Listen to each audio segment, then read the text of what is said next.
Devido à guerra na Terra, a Terra foi completamente destruída, então algumas pessoas foram enviadas para a Lua para que pudessem ir lá e criar colônias para o resto das pessoas. Quando todo esse trabalho foi concluído, os humanos deixaram a Terra e foram para a Lua viver.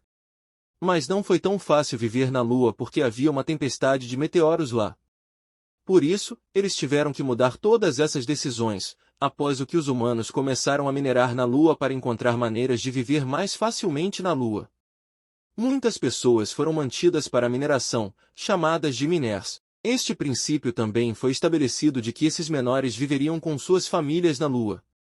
Agora, nos são mostradas as crianças dos miners que nasceram neste lugar, ou seja, na Lua. Todos eles estavam tentando roubar o rover espacial, ou seja, o carro que podia funcionar na Lua. Então, alguém veio lá de quem todos tinham medo e se esconderam. Entre eles, uma criança chamada Caleb tinha uma cápsula em sua mão. Seu pai também era um miner que foi morto enquanto trabalhava. Foi decidido enviar Caleb para Omega após 3 dias, onde ele seria adotado por outra família, onde a vida é feliz em todos os sentidos e as pessoas vivem uma vida muito agradável. Aqui, nos é dito que leva cerca de 75 anos para ir da Lua para Omega. Durante isso, o ser humano viaja em uma câmara de criossono, que não aumenta a idade da pessoa quando ele chega a Omega a partir da Lua, ele tem a mesma idade. Caleb sabia que levaria 75 anos para ir de lá, mas Caleb não queria ir daqui, ele sabia que não seria capaz de encontrar seus amigos novamente. Uma mulher lhe diz que no dia seguinte começaria uma tempestade de meteoros, e após isso, ele teria que partir para Omega. Caleb estava sentindo muita falta de seu pai, ele se lembra de como costumava ir muito alto e sentar-se com seu pai na base aqui. Ele se lembra de que seu pai havia lhe dito que uma coisa perigosa passou pela Lua e fez um cratera lá. Você deve ir até lá uma vez, disse seu pai, mas nenhum humano tinha permissão para ir até a Lua, e a cápsula que vimos na mão de Caleb, um guarda deu a ele, que ele pegou das cinzas de seu pai. Agora, quando Caleb estava sentado e pensando em tudo isso, 3 de seus amigos vieram até ele, eles estavam muito tristes por sua partida. Um deles, chamado Dylan, sabia o último desejo do pai de Caleb, que era ir até a cratera. Dylan diz, por que não vemos aquela cratera antes de você partir? Dessa forma, o último desejo de seu pai também será cumprido. Mas tudo isso não foi tão fácil. As coisas de que precisavam para ir até lá, eles as coletaram. Agora, eles precisavam de um código para sair dali. Dylan lhe diz que há uma garota aqui chamada Addison. Addison tinha se mudado da Terra para a Lua há alguns dias. Ela não tinha amigos, ela era filha de um cientista. Então, Dylan diz, quem sabe se ela sabe sobre o código? Quando ele vai falar com Addison, ela não fala com ele e vai embora dali. Vendo isso, Dylan a segue e lhe conta tudo. Ele diz, eu queria ser amigo de você desde o começo. E se as pessoas acharem que você é estranha? Addison ouve tudo e diz, está bem, estou disposta a ajudar vocês, mas na sua missão, eu também irei com vocês. Dylan a ouve e concorda em levá-la consigo. Todas as crianças chegaram ao espaço do rover, estavam todas roubando. Caleb puxa o fio do alarme primeiro, para que o alarme não dispare. Depois ele coloca o código que Addison lhes disse, com o qual a porta foi aberta. Todos estavam agora prontos para partir, a responsabilidade de dirigir o rover estava com Dylan, porque ele sabia dirigir melhor do que todos eles. Eles partiram dali. Tinham visto a Lua pela primeira vez, todos estavam muito felizes. Mas essas pessoas tinham que voltar antes da tempestade de meteoros, porque quando choviam meteoros, a base era trancada.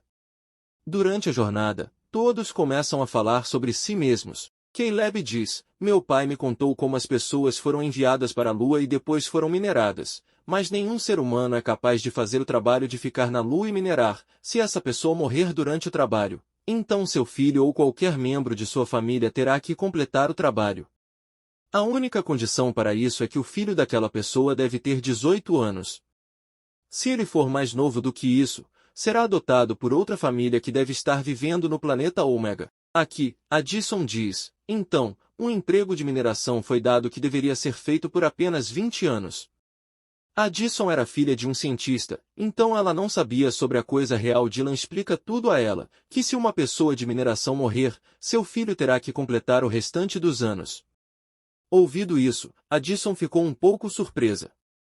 Agora, eles tinham que andar o resto do caminho. Todos vestem seus próprios trajes espaciais. O traje de Addison era um pouco diferente dos outros. De qualquer forma, eles saem dali onde, devido à falta de força gravitacional, todos estavam pulando muito alto. Todos começam a brincar aqui. Quando os olhos de Addison caem no planeta, ela fica um pouco triste e começa a se lembrar dos momentos passados na Terra. Quando Addison volta, ela vê que Caleb, Dylan e todos, com a ajuda de um recipiente de gás oxigênio, estavam indo para o espaço. Tinham se amarrado com uma corda ao rover para que não pudessem ir longe no espaço. Addison vê isso e diz que pode ser perigoso. Não façam isso, mas ninguém a ouve. Quando um pequeno amigo de Caleb começa a fazer isso, devido ao choque, sua corda se rompe e ele foi longe no espaço. Vendo isso, Caleb e seus outros amigos tentam salvá-lo com um cilindro de oxigênio. Todos tinham salvado seu amigo com dificuldade, mas em todo esse processo, muito de seu oxigênio acabou. Eles não tinham oxigênio suficiente para chegar à cratera.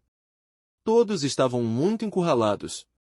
Neste momento, Caleb se lembra que um de seus amigos lhe disse que havia um posto avançado em algum lugar aqui. Quem sabe se ele pode ir lá e pegar oxigênio? Ouvindo isso, o amigo de Caleb diz: eu não vou lá, porque meu irmão me disse que fantasmas vivem lá. Ouvindo isso, Dylan começa a tirar sarro dele e a briga começa entre os dois. Vendo isso, Caleb grita alto e diz: enquanto ainda houver tempo para ficar juntos, vocês querem brigar e estragar tudo. Ouvindo isso, os dois se tornaram amigos novamente. De qualquer forma, eles chegaram ao posto avançado, onde estava muito escuro. Lá eles veem as sombras de humanos, que todos tinham medo. Quando eles acendem as luzes, descobrem que não eram humanos, mas marionetes, e que não era um posto avançado, mas um modelo de uma casa. Se os humanos vivessem na Lua, viveriam em casas assim. Eles conseguiram comida e oxigênio. Também era noite, então todos decidiram passar a noite. Dylan conta a Addison sobre si mesmo: meu pai me deixou sozinho. Addison também conta sobre si mesma: meus pais se divorciaram e minha mãe levou meu irmão para o planeta Ômega. Eu me sinto muito sozinha. Todos estavam dormindo, mas Caleb e Addison ainda estavam acordados. Caleb começa a conversar com Addison: depois da morte de meus pais, meu amigo Dylan me apoiou. Ele é tudo para mim. Eu vou para Ômega, Dylan vai ficar sozinho. Então, depois que eu for, sempre fique com ele, prometa-me, Addison. Ela também prometeu a Caleb. De manhã, eles continuam a jornada, mas agora a bateria do rover estava esgotada e eles também tinham uma escassez de oxigênio. Então, eles tinham que chegar à cratera antes da tempestade de meteoros. Todos ficaram tristes, então Addison configurou um alarme de segurança para que os guardas viessem e os salvassem antes da chuva de meteoros. Agora, eles tinham que chegar à cratera, que era muito grande. Chegaram a um lugar estranho depois de descerem, onde Addison viu um botão na parede. Assim que ela apertou, todo o lugar mudou como se as pessoas estivessem na Terra. Tudo isso não era real, mas eles gostaram de tudo. Quando Caleb tirou uma pedra e viu embaixo dela, ele viu as cinzas de sua mãe e a foto deles. Caleb tinha visto sua mãe pela primeira vez naquela foto. Ele agora entende por que seu pai queria que ele viesse aqui. Ele estava muito triste. Dylan lhe diz: por que você está perdendo essa bela chance da sua vida? Todos querem ir para Ômega depois de completar 20 anos de mineração, e eles são muito poucos. Por isso seu pai sacrificou sua vida para que você pudesse viver uma boa vida. Aqui ele descobre que seu pai deliberadamente tirou sua própria vida para que Caleb pudesse ser enviado para Ômega e ter uma boa vida, algo que todos sabiam, exceto Caleb. Dylan diz: não recuse o presente de seu pai. Ele lhe deu esse presente dando sua vida. Então, um amigo adoece durante a conversa deles. Todos agora tentam levá-lo e chegar ao rover, mas então a tempestade de meteoros começa. Todos estavam tentando se salvar. Addison se separa deles enquanto tentava se salvar e ninguém a vê. Caleb e Dylan vão salvá-la. O capacete de Addison tinha uma rachadura, então ela desmaia. Caleb e Dylan salvam Addison e a trazem de volta, mas nesse ínterim, Dylan também desmaia, mas Caleb o salva. Todos entram no rover, cujas janelas também estavam quebradas por causa da tempestade. Tinham um pouco de oxigênio, então não poderiam sobreviver. Todos se sentam no mesmo rover e esperam pela morte. Todos entenderam que agora não sobreviveriam, mas estavam felizes porque todos morreriam juntos. Depois disso, todos desmaiam e a história é mostrada um pouco mais tarde. Nos é mostrado Caleb, que chegou a Ômega, o que significa que o incidente ocorreu há 75 anos. Caleb estava em criossono, mas agora ele acorda. Leva 75 anos para ir de Lua a Ômega. Durante isso, o ser humano viaja em uma câmara de criossono, que não aumenta a idade da pessoa quando ele chega a Ômega da Lua, ele tem aproximadamente a mesma idade. Caleb queria saber sobre seus amigos. Então, uma enfermeira vem e lhe dá um dispositivo de áudio no qual as mensagens de seus amigos foram gravadas. Ele descobre que todos eles foram salvos naquele dia. Seus amigos passaram mais da metade de suas vidas fazendo várias coisas, como um amigo começou sua equipe de beisebol e o outro amigo se tornou um administrador. De acordo com a promessa, Addison se casou com Dylan, sabendo sobre a vida de seus amigos. Para ouvir as vozes envelhecidas de seus amigos, Caleb estava feliz, mas mesmo agora ele estava triste por não poder passar sua vida com seus amigos. Uma família adotou Caleb no planeta Ômega e ele se integra nesse ambiente. Ele também encontra o irmão de Addison, sobre o qual Addison lhe contou e que vive com sua mãe em Ômega. Caleb conta ao irmão de Addison sobre as boas ações de sua irmã, que foram contra as regras, como a mineração na Lua, que também os fez terminar com isso. E com isso, a história deste filme termina.